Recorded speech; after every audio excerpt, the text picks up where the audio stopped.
Un mouvement peut faire la différence. Un mouvement peut effacer toutes les différences. Un mouvement peut libérer toute une génération.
Tu regardes le passé, le cœur lourd et serré.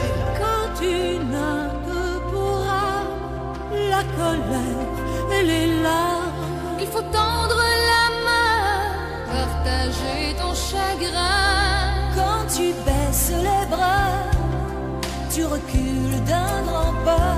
Il faut lever les yeux, se tourner vers tous ceux Ils sont là près de toi, qui espèrent plus que toi que tout change pour le mieux, que tu sois heureux.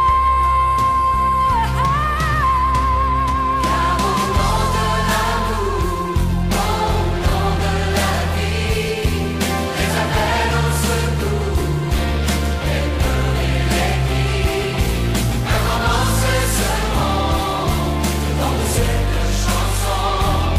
Garde mon regard, je t'offre mon espoir.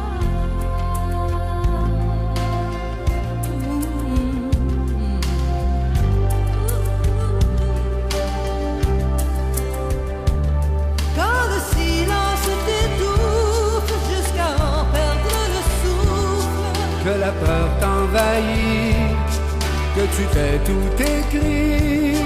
En ton silence tu souffres, relève-toi et repousse tout ce qui te détruit. espère en la vie.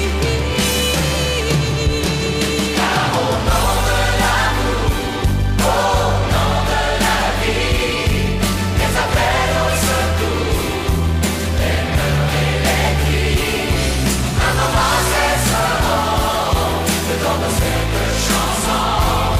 Garde mon regard, t'offre mon espoir.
l'amour, l'amour, l'amour, c'est la vie.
Le déroulement va être très simple, c'est une vigile qui se veut sobre et un moment pour se rassembler.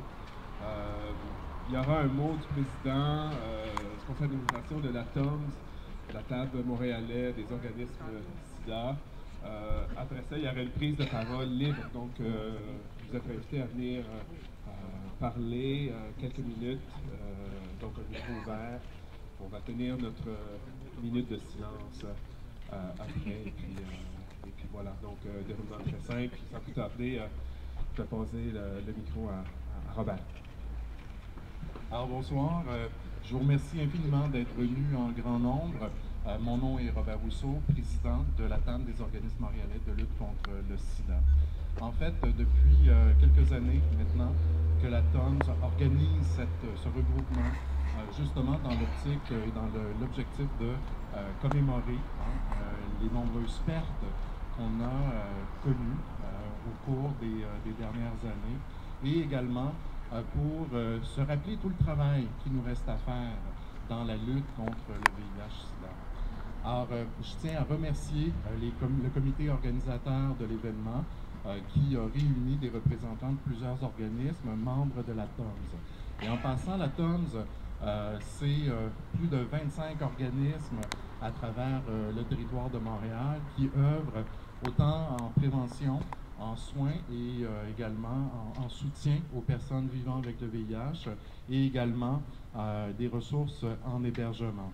Alors, c'est notre principale activité grand public et on souhaite que vous serez au rendez-vous au cours des prochaines années.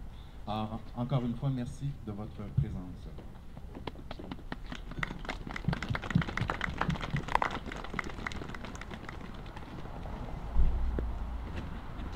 Alors j'invite, si vous voulez venir parler, vous êtes les bienvenus. Quelques minutes encore une fois. Nous sommes les personnes utilisatrices de drogue par injection. Nous sommes parmi les groupes les plus dénigrés et diabolisés de la société. 15% d'entre nous ont le VIH au Québec. Ce n'est pas parce que nous consommons des drogues que nous devons être privés de nos droits et de notre dignité. Nous sommes étiquetés comme des faiseurs de troubles qui ne méritent rien, même par certaines personnes chargées de nos soins. Nous sommes aussi affectés par le VIH et l'hépatite C. Nous sommes régulièrement exclus des décisions qui affectent nos vies et celles de nos pères. Nous sommes solidaires avec nos pères afin de défendre nos droits collectifs et individuels. Nous sommes des femmes, des hommes, des jeunes et des moins jeunes provenant de diverses classes sociales.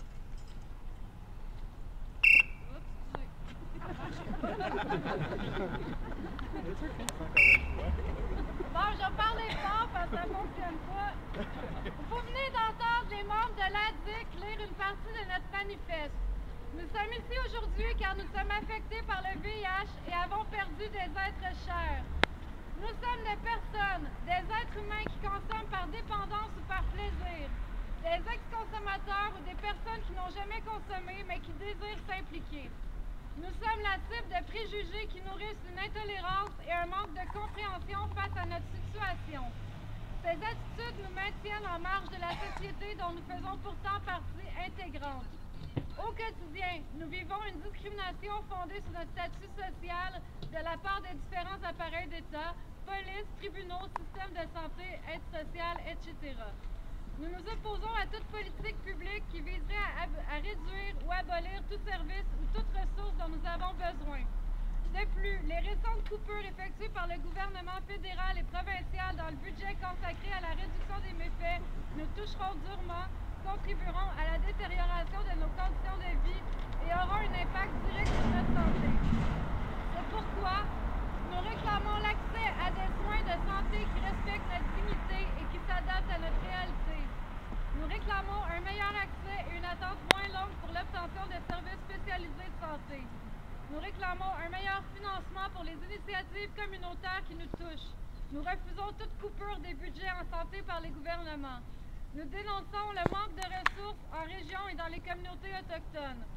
Nous faisons partie de la solution et non du problème. Nous sommes la DIC!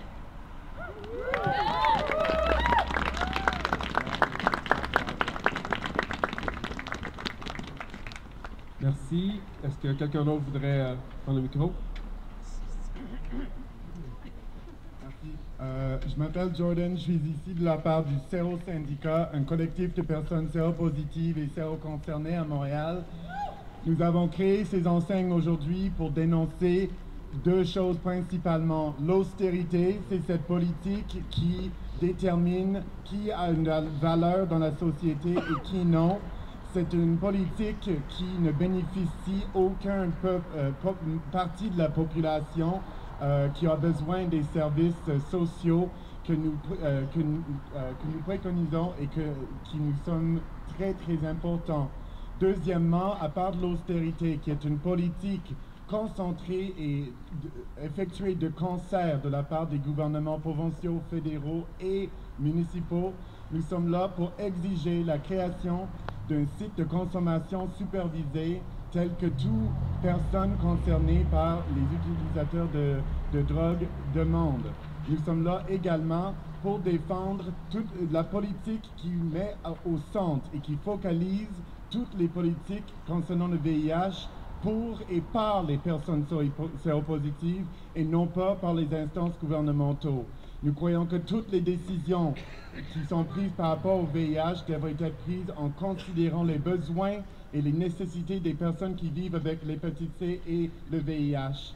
Nous vous invitons à venir nous parler, à venir porter un masque et à vous tenir avec nous côté à côté pour le restant de l'année, toute l'année, pour résister à l'austérité et pour mettre au centre de toutes nos actions les besoins des personnes séropositives. Je vous remercie d'avoir été là. Venez nous parler.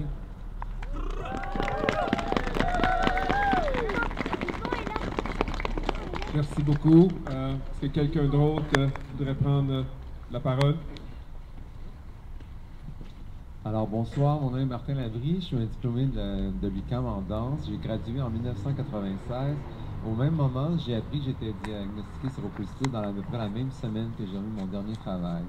Et la communauté de la danse à Montréal a été très touchée par ça, principalement au milieu de la danse contemporaine, entre autres. J'ai perdu un de mes profs dans la dernière session, William Douglas, et 2 amis proches de moi, des danseurs de la même compagnie de danse dont je faisais partie. Alors je pense, comme homme séropositif en 96, je n'avais pas besoin de mes organismes. Je me disais, j'ai un chum, j'ai une bonne famille. Puis 10 ans plus tard, je me suis joint à la Maison Plein Cœur, j'ai donné du temps pendant quelques années. Je pense qu'aujourd'hui, chaque personne séropositive devrait consacrer 1 an, 2 ans, 5 ans, s'engager dans un organisme, donner du temps hebdomadairement, pas juste 1 fois par année ou 3 fois par année, faire un don, mais vraiment s'investir. Ça a changé ma vie. Puis aujourd'hui, je suis enseignant en milieu scolaire. Je n'ai pas encore fait mon coming out comme personne séropositive, ça s'en vient. Mais comme homme gay au quotidien, je travaille avec mes jeunes de secondaire 4 et 5 et je fais ma part. Je fais faire des affiches pour la journée du 1er décembre à mes étudiants. Je leur parle de sexualité, tout ça. Puis mes directions d'école m'appuient. Ils n'ont pas trop le choix, là. Mais je veux juste vous dire, les gars et mesdemoiselles, parce que la communauté est touchée de plus en plus au niveau des femmes et des jeunes, de ne pas lâcher, de vous impliquer, de donner de votre temps. Parce qu'on dit toujours que le bénévolat, les 6 premiers mois, on le fait pour soi. Mais si on poursuit après 6 mois, on commence vraiment maintenant à donner. Alors lâchez pas et merci d'être présent ce soir.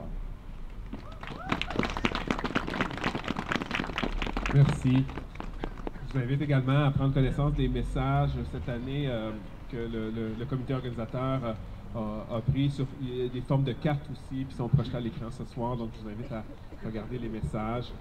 S'il n'y a pas d'autres interventions, oui, il y en a un autre. Bonjour, bonsoir tout le monde. Merci de me donner l'opportunité de parler parce que dans ma circonscription, Manon Massé, députée de Sainte-Marie-Saint-Jacques, dans ma circonscription, il y a beaucoup de monde, des gars, aussi des filles, qui vivent avec cette réalité-là. Puis je pense qu'il y a énormément de travail de prévention qu'on doit continuer à faire. Et c'est ça qui peut être un petit peu épeurant actuellement quand on voit les choix politiques qui sont faits ou toute la dimension de la prévention. C'est ça que je prends conscience depuis que je suis à l'Assemblée nationale. C'est comme si les choix budgétaires font en sorte que la prévention, c'est ça qu'on met de côté. Et ça, c'est dangereux dans une société comme la nôtre. Dans ce sens-là, donc, j'ai bien entendu l'intervenant qui nous rappelait que comme citoyen et citoyenne, on peut dire qu'on n'est pas d'accord. Vous pouvez appeler votre député, ça va lui faire plaisir de vous écouter. Mais c'est surtout, je pense, et ça, c'est un dossier qui est fort, qui est important pour moi, c'est vraiment l'éducation au niveau primaire, secondaire.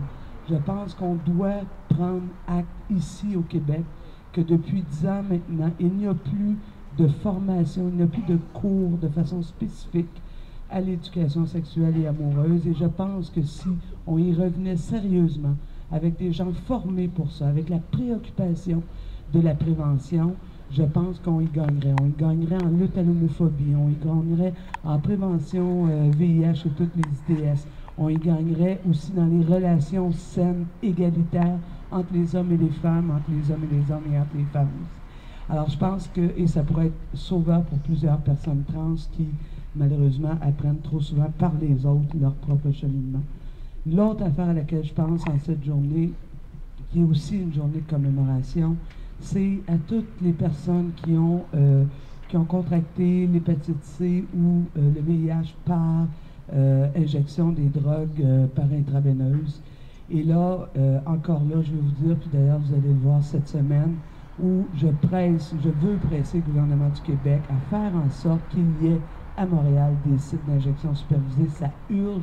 Les polices, la santé publique, tout le monde, on est d'accord pour ça. Même les citoyens et citoyennes de Sainte-Marie-Saint-Jacques sont d'accord pour dire qu'il y a des vies à sauver, il y a des vies à sauver pour les personnes qui s'injectent, mais plus globalement pour l'ensemble de la société.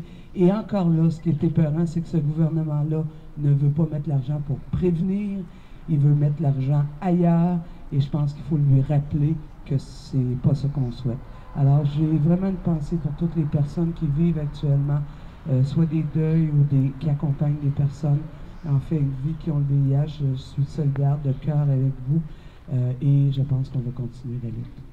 Merci.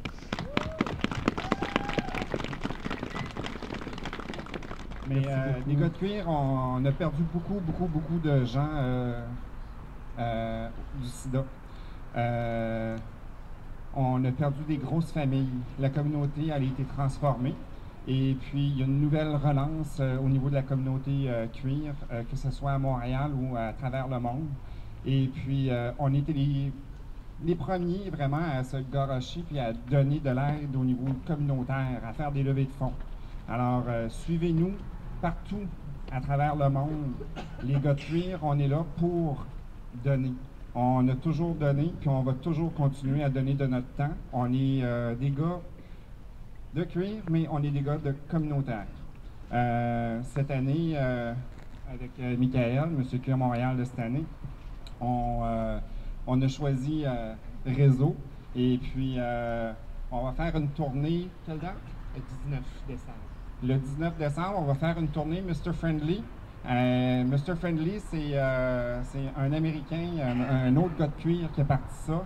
Et puis, c'est un petit bonhomme sourire avec un œil négatif et un nez positif. Et puis, c'est juste pour dire, peu importe notre statut sérologique, on peut tous parler. Et puis, présentement, encore des gars de cuir qui ont commencé une campagne où on prend une douche, un selfie avec une douche dans la douche, pour montrer que peu importe notre statut sérologique, on est tous clean. Donc, je vous invite à faire ce selfie-là. Et puis, c'est en train d'inonder présentement les réseaux sociaux. Donc, les gars de cuir de Montréal, on est là pour encourager les organismes communautaires. Merci. Je remercie également, encore une fois, Robert Lafette, mais le comité organisateur cette année, pour avoir mis du temps pour préparer cette rencontre-là, pour les projections, etc. Je veux remercier aussi tous les groupes communautaires et qui œuvrent jour après jour pour donner des services de qualité et des services qui servent à toute la population. Donc, merci et restons solidaires. Merci.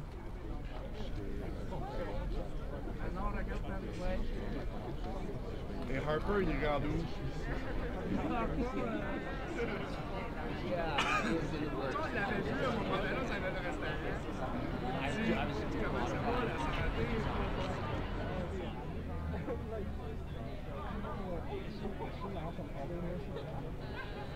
Like the younger kids